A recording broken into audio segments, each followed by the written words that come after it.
Hi, this is Crazy Aunt Daisy. This is my intro video, and so a little backstory.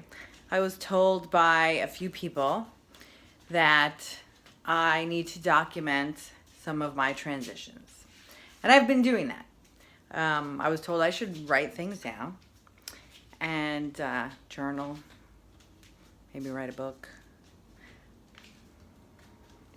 I'm not doing that. It's too much work. So I thought, all right, let me video. I'm going to video because that's super easy. And then I can video it and I don't have to share it with anyone.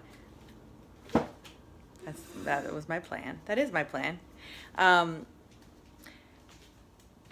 So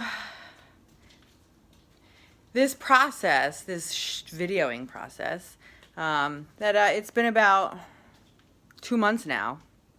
2 months. Crazy. It's been this long. I can't believe it. It's weird for me. But you'll see that through the videos if you ever get to see them.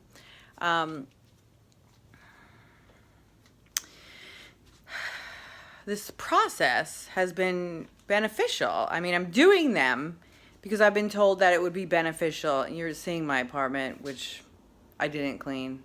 I mean, it's clean, but it's, you can see I got to steam some clothes back there. That's been on my list of things to do for like 3 months. I just keep putting things there. So this is the real me.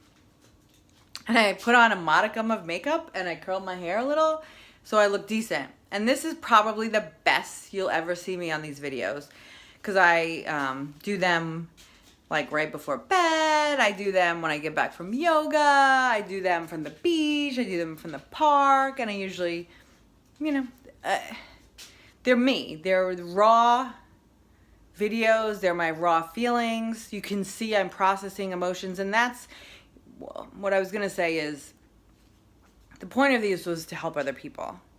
But in the process, it's helped me a lot. A lot? I don't know. It's helped me some so far. Maybe it's helped me a lot and I'm not aware of it yet. Maybe it's actually making me more confused. I don't know. But I've been processing things, which is great. We all should do that. You can see my shrine to my little baby love over there, Boaz. Love him. He passed about 6 years ago. Someday I'll get another dog. Not ready yet.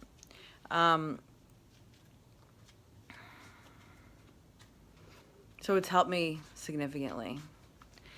And over this time, I started out thinking I was just going to do one stream of consciousness videos. And then it became 2 streams because, and that's where the term stream comes from, right? Stream of consciousness. It became 2 streams because things were going on I have a career change and I had a relationship change. And things were going on in my life that I didn't necessarily want to put on blast because other people were involved and those people would be hurt if they ever saw the videos. So I created 2 streams. One was a career stream and one was a relationship stream. Now I realized, maybe I need to do 4 streams because I've had a huge health and fitness transition, which I think would be beneficial to people who are interested. So that would be health, career, relationship. Then I realized that when I was going through my annulment about 10 years ago, I can't stop looking at myself and how bad I look. I'm like, obviously I'm not a professional vlogger, nor will I ever be. But it is what it is. Then I realized about 10 years ago when I was going through my annulment, I had written a lot of things down in a lot of books.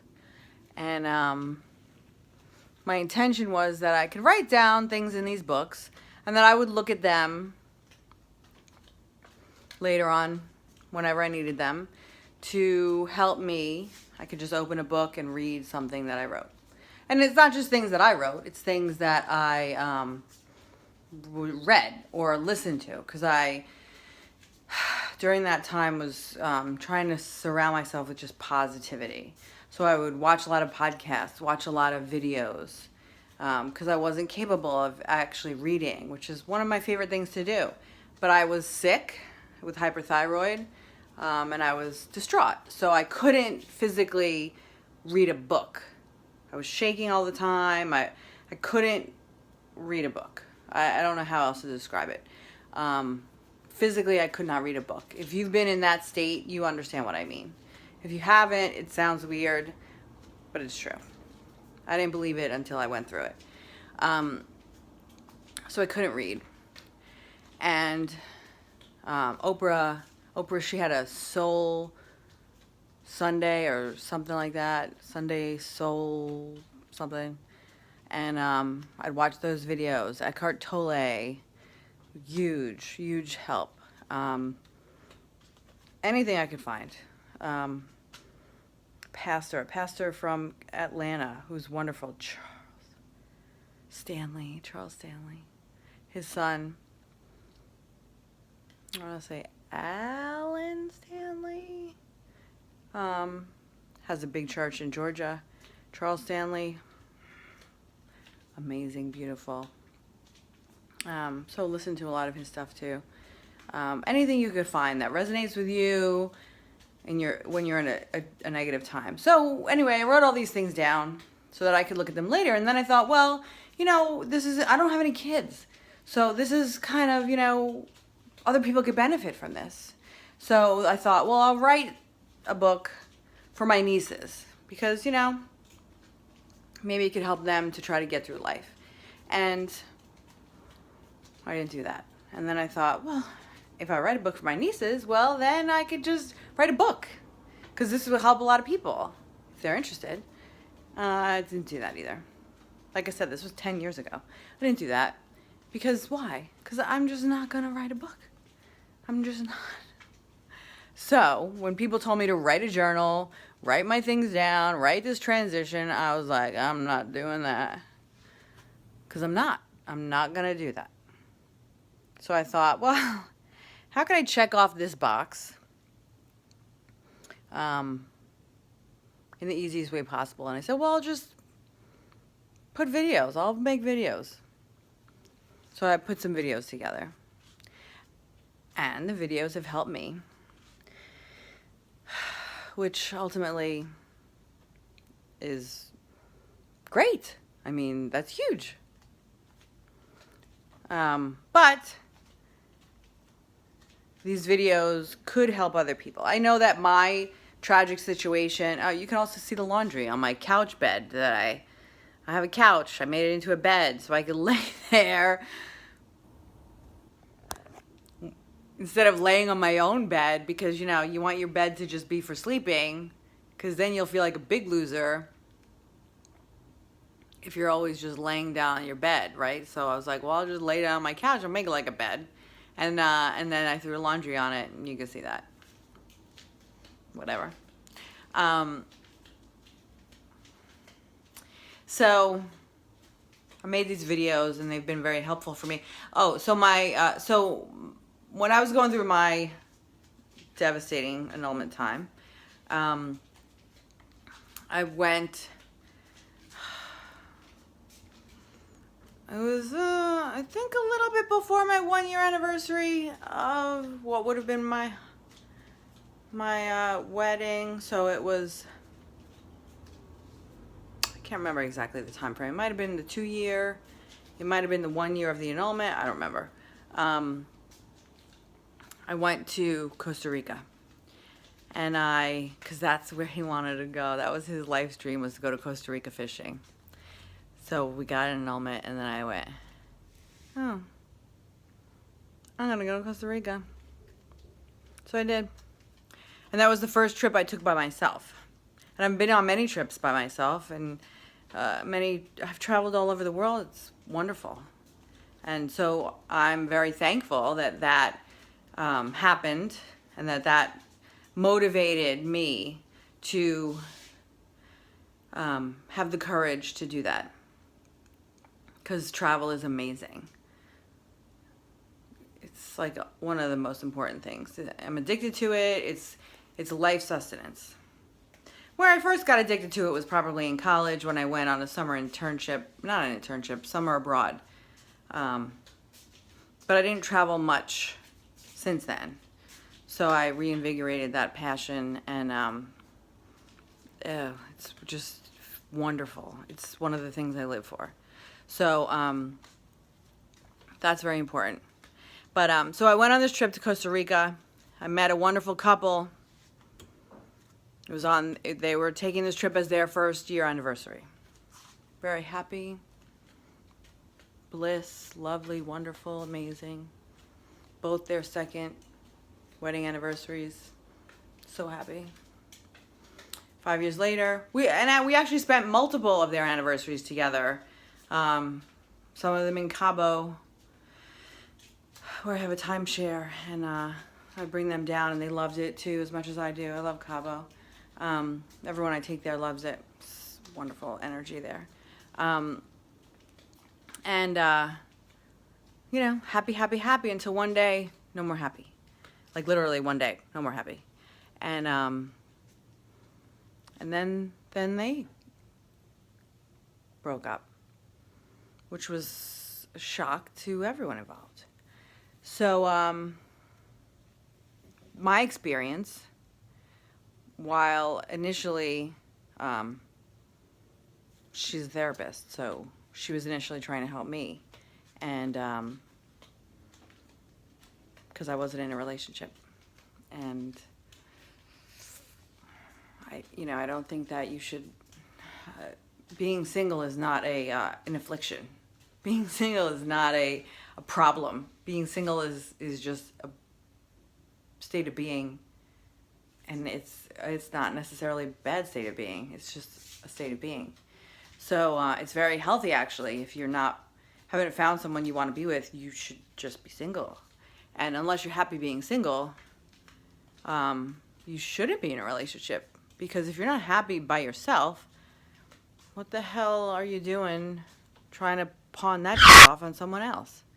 Anyway, so that happened, and my experiences helped her to get through. It's not the only thing that helped her, I'm sure, but the fact that, I went through similar things and that I came out better for it in the end. And I had some resources I could share with her that could help her. So that was great. So that at least showed me that my experience can help other people. Maybe it's one, maybe it's two, maybe it's 20,000, maybe it's 1 million. I don't know. Does it matter? No, it doesn't matter. All that matters is that I take my experience and listen, if it only helps me, that's great.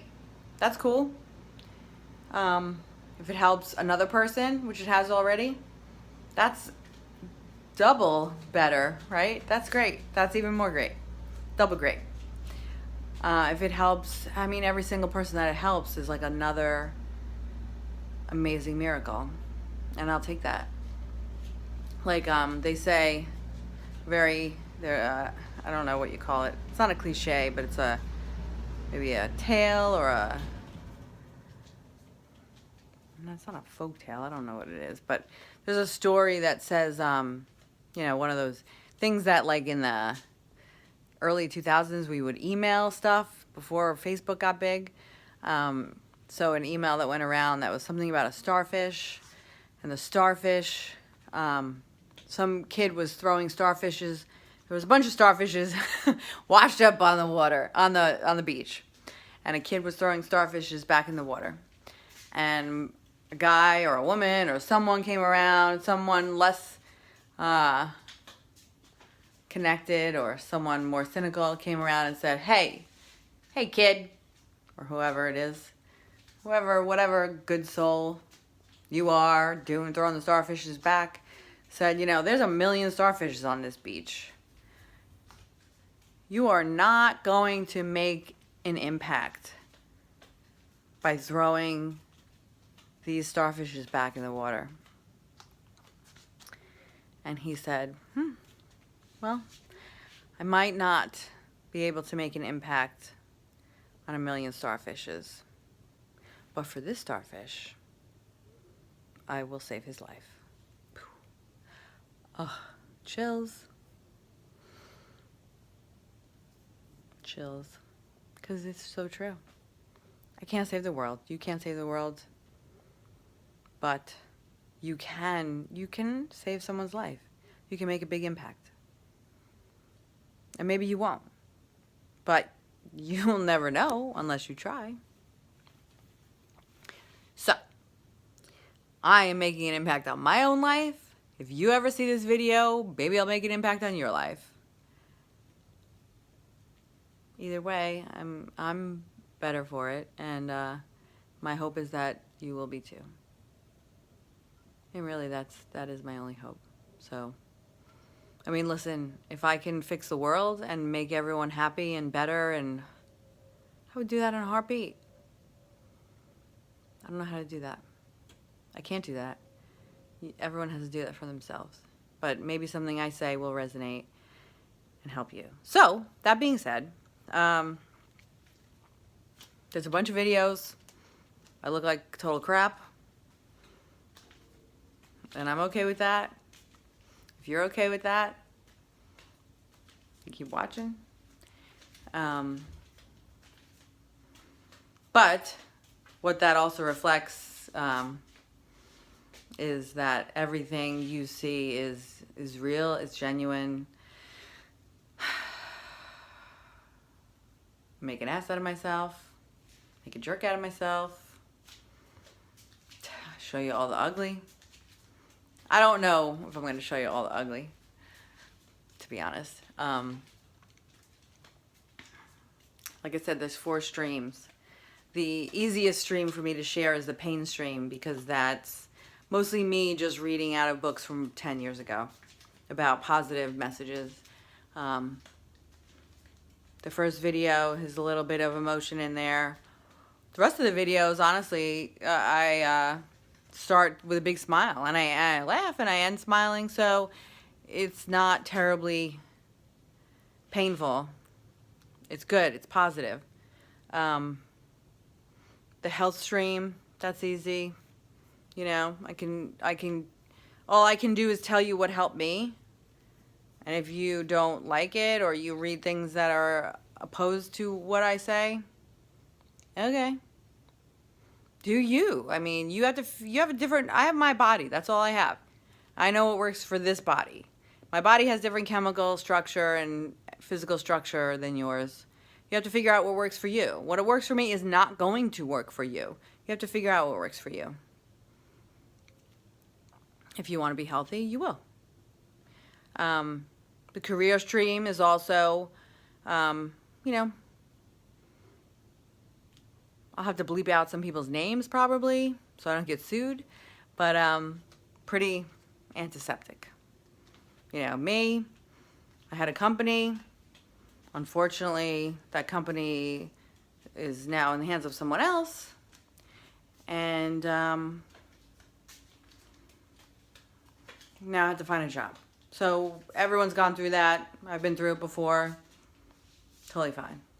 The relationship stream, that's the most interesting, and I've done probably the most and the longest videos on that.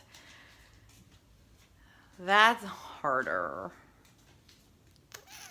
to share because there are other people in there who can identify themselves by the things that I say, and I don't, you know, even if you break up with someone, I don't want to hurt them. I cared about them. I'm not the kind of person that's like, oh, I was with you and we had a relationship and I told you like I love you and all this and now I hate you. No, I don't hate you. I care about you. It doesn't mean I have to be with you. I don't want to be with you. But that's not a condemnation of you. It just means that you and I did not fit together. For a time we did, and then it passed. But not everyone sees it that way. So people who are involved may get hurt by things I say, and I don't necessarily want that. It's also very private, and they're not necessarily things that I want to share with the whole world. But, you know, in this age of reality TV, those things are the most interesting. They are.